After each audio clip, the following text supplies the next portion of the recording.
Hey everybody, welcome to Coffee Time Q&A. This is Pastor Steve here, and I'm joined by the Mad Hatter, Adam Rastetter. What's up, guys? Adam filled in as the guest host last week as the primary host, you and Noah, and I'm grateful for that, for you guys doing that, letting me take a week off to do some good Army stuff. We still got Roddy Rod in the room. He's over there pushing buttons. What's up, Rod? That's right, pushing buttons. Yeah, he's going to be our check. He's our checks and balances. Every good system needs accountability, and he hosts a podcast.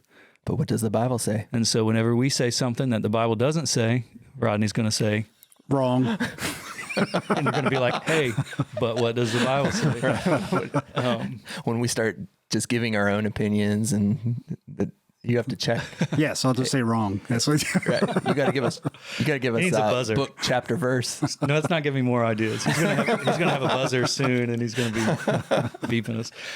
Hey, our coffee this week is from Narrative Coffee Roasters. This is something Jacob hooked us up with. It's Colombian, Planatas Tolima, with notes of creamy body, milk chocolate, and orange zest. And I tell you what, I've had this coffee for the last few days, and it's amazing. I love this coffee. Chocolate with the orange. Oh, it's so good. Man, it's awesome. It's subtle. That's the best. Subtle notes.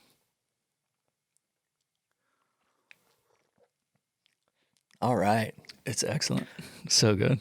Yeah. Do you even notice differences in the coffee from week to week? I do. Probably less than some, but I do. I like them. It's good. Whoa. Mm-hmm. Well, hey, we have a couple of listener questions that we're going to get to, and we're excited to address some of those.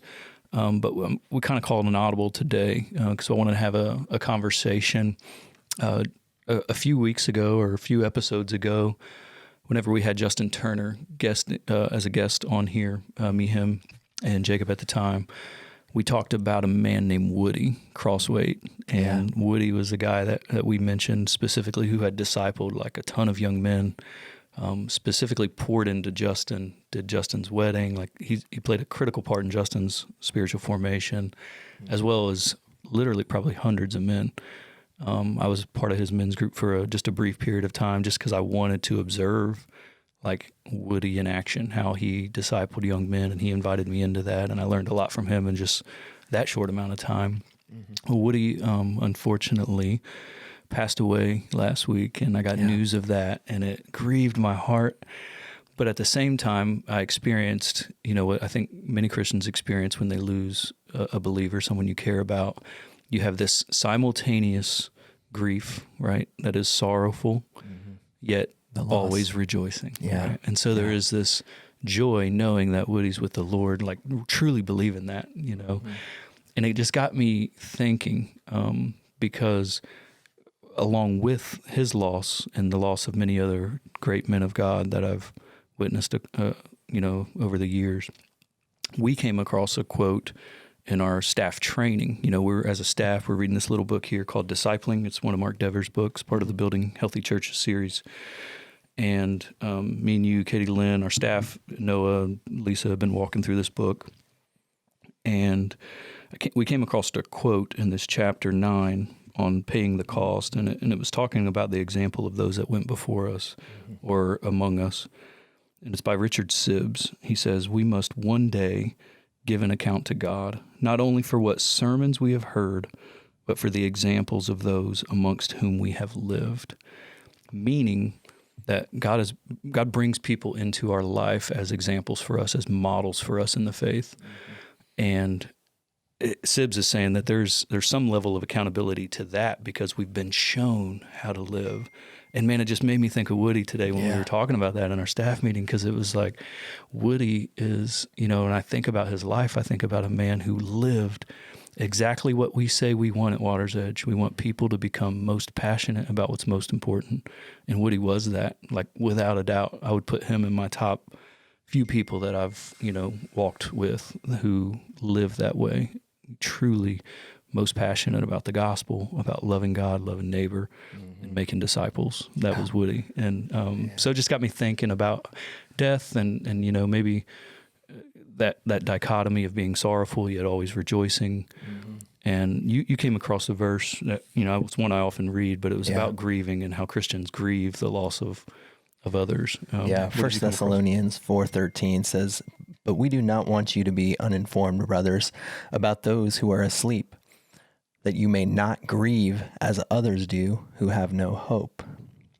So as believers, we have hope, no, as you do with Woody. I mean, you think about Woody and just the impact that he had on you and Justin and so many, and then the impact that you guys have on others, that those others then have impact on others, and just the way that trickles down and the impact. And when somebody like Woody then passes away, you can celebrate that. Celebrate like a job well done, Woody, Yeah. Good and faithful servant.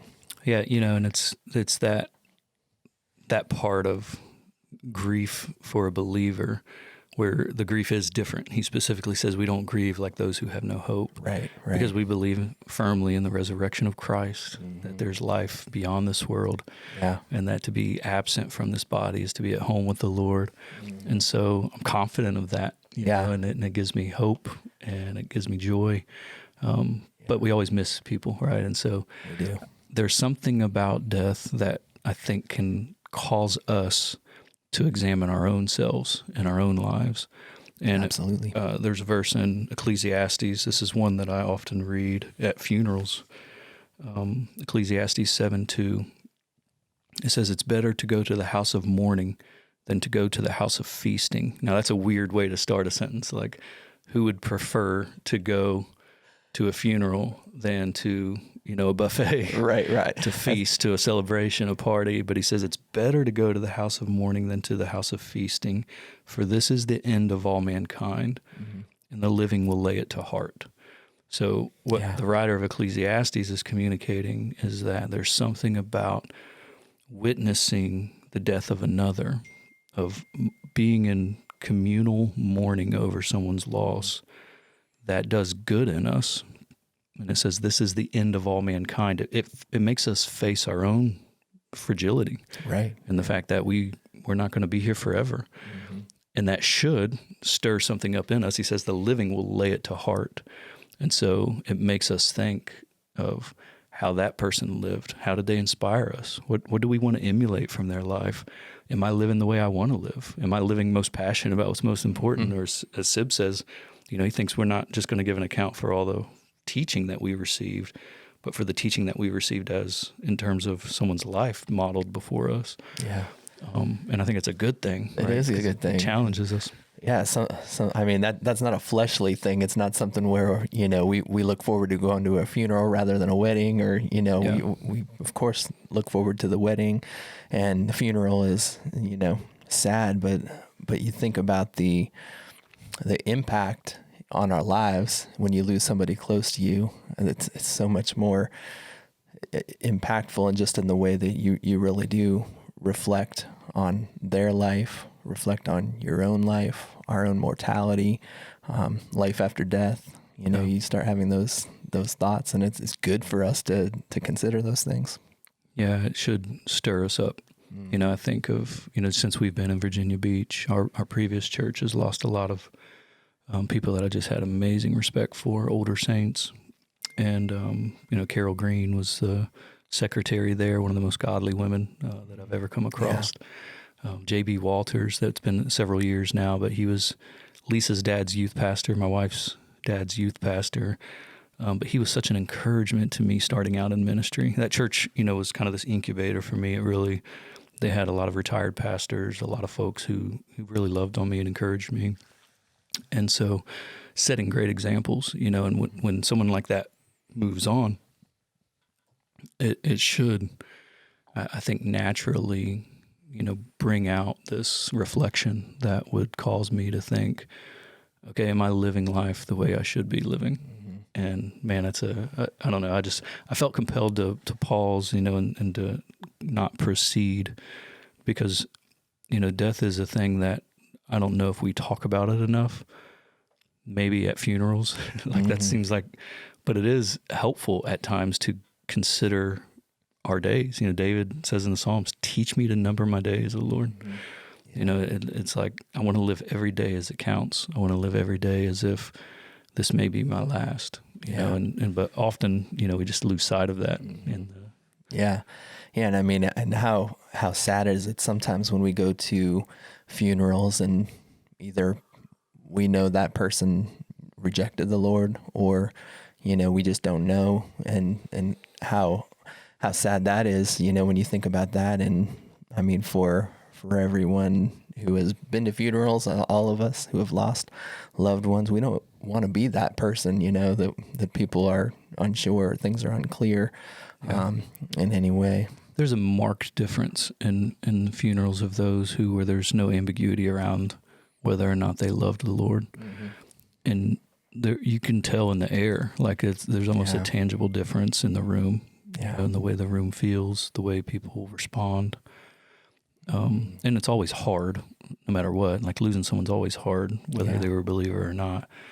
But there is something different about one of those saints, man, who just has a ton of people that they've influenced for godliness.